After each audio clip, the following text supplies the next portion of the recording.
सकते। मैं आपसे एक हाथ जोड़ के पूरे देश के लोगों से एक ही निवेदन करना चाहता हूं, अगर आप बोल भी नहीं सकते, अगर आप हमारे साथ सड़क पर भी नहीं आ सकते, हमें इसकी कोई चिंता नहीं है, हमें कोई आपसे गिला नहीं है। एक काम कर दीजिए, सिर्फ एक काम, वो काम आप घर बैठे कर सकते हैं, उसके लिए कहीं बाहर जाने की जरूरत नहीं, किसी दूसरे की जरूरत नहीं है। नंबर एक, रिलायंस के जितने भी उत्पादन हैं, जितना भी सामान है, उसका पूरी तरह से बहिष्कार कीजिए। जितने भी इनके शोरूम हैं, देश में तकरीबन 8,784 इनके दुकानें हैं, शोरूम्स हैं, किसी पर भी कोई सामान लेने मत जाइए। क्या रिलायंस जब इस देश में नहीं था, हमारा जीवन नहीं चलता था? हम भूखे मरते थे क्या? हम जिंदा नहीं थे क्या? शान से नहीं जीते थे, इज्जत से नहीं जीते थे क्या? तो रिलायंस का कोई भी उत्पाद मत खरीदो। रिलायंस का पेट्रोल पंप, उस पर जाओ ही मत। बहुत पेट्रोल पंप है, इंडियन ऑयल का है, भारत पेट्रोलियम का है, आईटीबीटी का है, कितने हैं, सब पे जाइए, रिलायंस में मत जाइए। दूसरा, जो रिलायंस का जियो है मोबाइल फोन, क्या हुआ अगर हम नहीं समाचार सुन पाएंगे या कोई हमें वो नहीं मिल पाएगी, सूचना नहीं मिल, कोई दिक्कत नहीं है, लेकिन इस जियो को निकाल के फेंक दीजिए। होगा इसका जो है बहुत बढ़िया होगा, लेकिन इसका जो नेटवर्क है वो बढ़िया है, तो क्या खूबसूरत, अगर फंदा हो, रस्सी का फंदा बड़ा खूबसूरत हो, तो क्या हमें गले में पहन के फांसी लगा लेनी चाहिए? हमें यह करना चाहिए? नहीं ना, क्योंकि ये लोग जो काम कर रहे हैं, ये पूरी हमारी आने वाली पीढ़ी को तबाह करने का काम कर रहे हैं, इस देश को बर्बाद करने का काम कर रहे हैं। इसलिए जियो को जितनी जल्दी हो सके छोड़ दीजिए। दूसरा, ये जो न्यूज चैनल्स हैं, न्यूज चैनल्स में हम अपनी इच्छा को काबू नहीं कर सकते।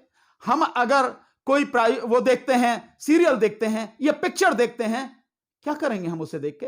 इनमें हमारी न्यूज तो होती नहीं है, मोदी जी की न्यूज होती है, सरकार की न्यूज होती है, हम इनका देख के करेंगे क्या? जो हमारे दर्द को महसूस ना करता हो, जो हमारी बात कहता ना हो, और हम उसके दुकान को चला रहे हैं अपनी जेब के पैसे से। यानी हम रिचार्ज कराते हैं, चाहे 200 रुपए में, 400 रुपए में, 600 रुपए में रिचार्ज से, उन्हीं की दुकान तो चल रही है। और वो कौन है? वो हमारे दुश्मन है, हमें तबाह करने वाले हैं, हमें बर्बाद करने वाले हैं, हमें पूरी तरह से खत्म करने वाले हैं।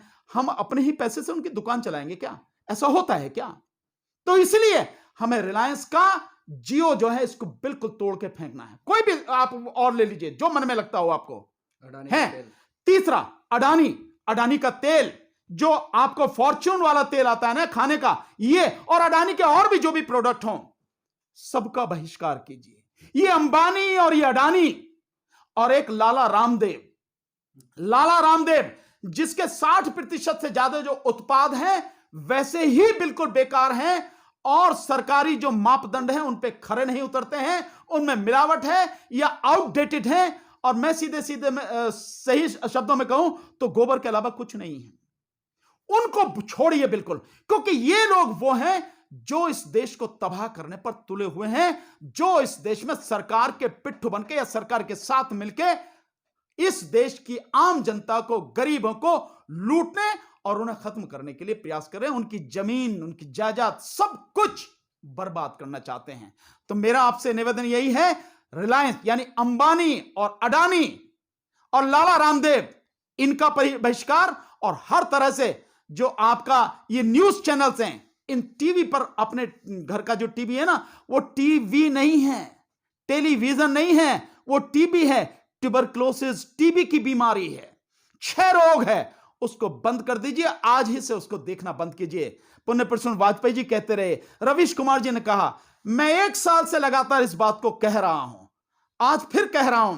किसानों ने इसका आह्वान किया है, इसको बंद कीजिए। घर में रह के भी आप इस किसान आंदोलन की मदद कर सकते हैं, देश को बचा सकते हैं। बस इतना ही आपसे कहूंगा। बहुत बहुत शुक्रिया। धन्यवाद सर, धन्यवाद।